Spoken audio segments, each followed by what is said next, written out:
This is a great video because I break down which programs in federal prison actually count, which ones don't, and how the system actually tracks them.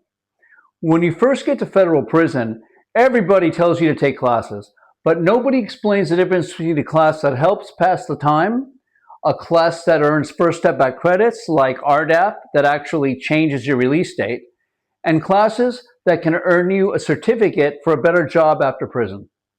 The system is confusing, inconsistent, and people often have to track and fight for their credits. I took every class I could take, under the erroneous impression that the more classes I took, the more time off I would get. This is not so. I wasn't necessarily making a mistake. It didn't hurt me. However, the smarter approach is to take programs that match your needs. For me, my objective was to get the hell out of there as quickly as possible. And although the classes and programs I took were productive, taking all those classes were not necessarily a means to that end. The maximum amount of federal time credits that you can earn is based on your pattern score. The lower your score, the more credits you can receive and apply. An inmate can receive 15 days for each 30 days he serves, and that's if your pattern score classifies you as a minimum or a low security. 10 days if you're a medium or a high.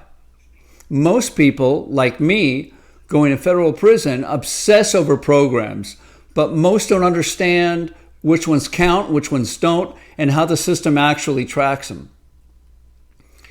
There are basically 4 types of programs that are available.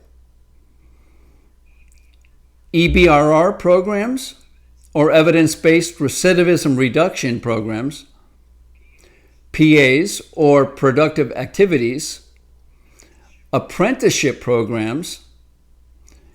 All 3 of these qualify for time off under the First Step Act. And then there are ACE classes, Adult Continuing Education, which do not get you time off under the First Step Act, but do help to lower your pattern score. Let's go through each one. Evidence-based recidivism reduction. These are structured programs and will earn you time off under the First Step Act.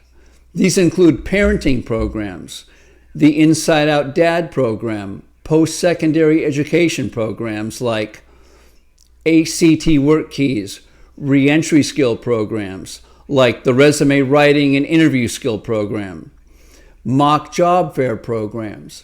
But the biggest one of all is RDAP.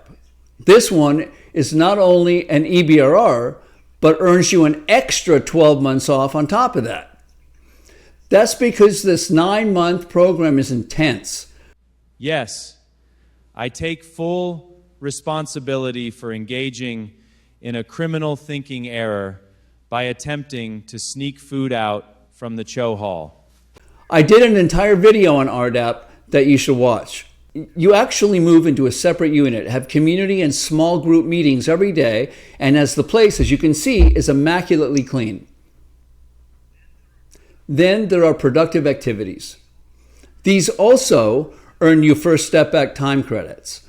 These include faith-based programs like Happiness, The Ladder Up. It's a correspondence course from the Olive Institute. The Threshold program, a 7-week course that takes place in the chapel. Wellness programs like Brain Health as You Age, that's run by the social work department. Recreation courses such as Walk with Ease class, run by Rec, of course. They also include approved prison jobs, which are most of them. Before RDAP, I had 3 jobs. All you need to qualify for earning time credits is 1 job, but I wanted to keep busy. I started out as a law clerk in the law library. Then got a job during Suicide Watch. That was my night job. Then became a clerk at the chapel running the Jewish religious services. Each religion had its own clerk.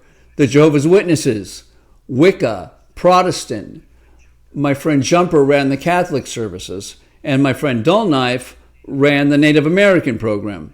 They actually got to smoke during sweat lodge ceremonies. I was actually going to convert in prison so I can get my smoke on Thursdays. But by this time, I had already begun to transform. 2 years before, I wouldn't have hesitated. The third are apprenticeships. These are awesome because not only do you earn FSA time, but you learn a new skill and actually earn a state-approved certification while you're in prison. It'll be hard enough to get a job with a felony on your record and a lapse of employment on your resume, but if you leave prison with a license or a certification that you'd have to pay for in the free world, this is gold. Depending on the institution, you can get your CDL, your commercial driver's license, to be a truck driver. There's a culinary arts program, welding, plumbing, HVAC, electrical. You can even walk out with a barber's license. I love this one because in prison, haircuts don't come cheap. Usually $20 in commissary at the barber shop. Yes, there's an inmate-run barber shop. Or $5 in commissary for some inmate to do it in the unit with a razor blade and a comb. They break the razor blade out of the shaver and use a comb, or get it done free in the barber shop by a student overseen by the instructor. This guy actually owned his own shop in the free world and did this on the side. I was going to take this course, but I was accepted to RDAP a week before the commencement of the class. Finally, there's ACE classes, Adult Continuing Education. These classes are taught by other inmates, many by attorneys teaching business law, a doctor locked in for Medicare fraud teaching a health and millionaire course, or a millionaire teaching finance courses. Mr. Rockefeller, John D's grandson, taught this particular class, not going to say which one, who was in for illegal arms trading to another country, and the film appreciation course taught by a well-known director locked up for enticing a federal agent online who he thought was 17 years old. That's the one I took because he directed one of my favorite movies. Not going to say which one, but I'm sure you already know. These don't take time off your sentence, but they stack up as program completions, and those program completions can chip away at your pattern score, your risk assessment, and your security level. So if you're already a minimum or a low, they don't help you other than learning the subject matter of what's being taught. But if you're a medium or a high and are therefore only earning 10 days per month of FSAs, they help you get to 15 days per month quicker. Now, as I've said in a previous video, it's very important that you stay on top of this because usually the BOP will get it wrong and not properly apply your credits accurately. The Bureau, which lobbied against the First Step Act in the first place, has still not gotten it right. 60% of the people that I helped in the law library weren't getting the credits that they deserve. Usually, the administrative remedy process fixed it, but we also had to file a few habeas motions on some to interpret the statute as it's usually interpreted wrong by the BOP.